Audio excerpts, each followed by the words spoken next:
I've been talking about using our garden as more of a sustainable food source for us rather than just be a thing that we get fun basil or something out of. This year we put a lot of squash in there and a lot of cucumbers and things, and they've come in handy. But next year she wants to expand that space, and so I'm going to show you the spot that I have in just a second for that expansion. But the expansion, I think we're going to be putting in things like potatoes or corn. I'm not really sure what's next for us, but things that we actually use. So the problem is that our soil is sand. You go down below the grass that I've got growing, and everything below that is just rock sand. We're on top of a glacial sand deposit. So to counter that, every year I've been going and getting wood chips or hay or something like that to add to the top of the soil so that we can kind of keep some of that moisture in place, but also build up a new topsoil. All right, so this year, yesterday specifically, I hopped on Facebook Marketplace and I found a guy throwing away compost for free. And I'm like, all right, cool, I'll go check it out. Well, it turns out this is what he was talking about. And this is about a fifth of what I had in the cart yesterday, and I started working on it already.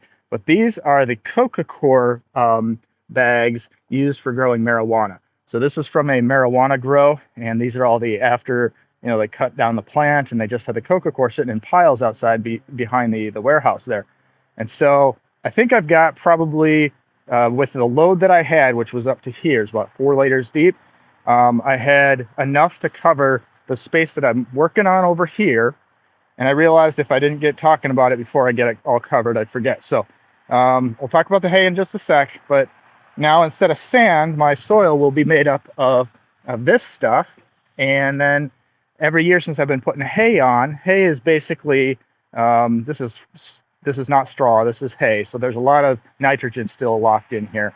And as this mats down and gets wet, it releases a lot of that nitrogen back into the soil. But even if it doesn't, this will hold the moisture in place and become kind of the baseline for us for that space that she wants to grow in next year. I'm going to get this all laid out and then rolled flat because it doesn't need to be aerated. This needs to be moisture locking, and that'll become the base material for our gardening next year. Obviously, we'll have to do some more amendments, maybe some fertilizer on top, I don't know, but this is going to be a great start, especially considering everything except the hay was free, and the hay only cost me about $3 a bale. So anyways, that's my current project out here in the sun.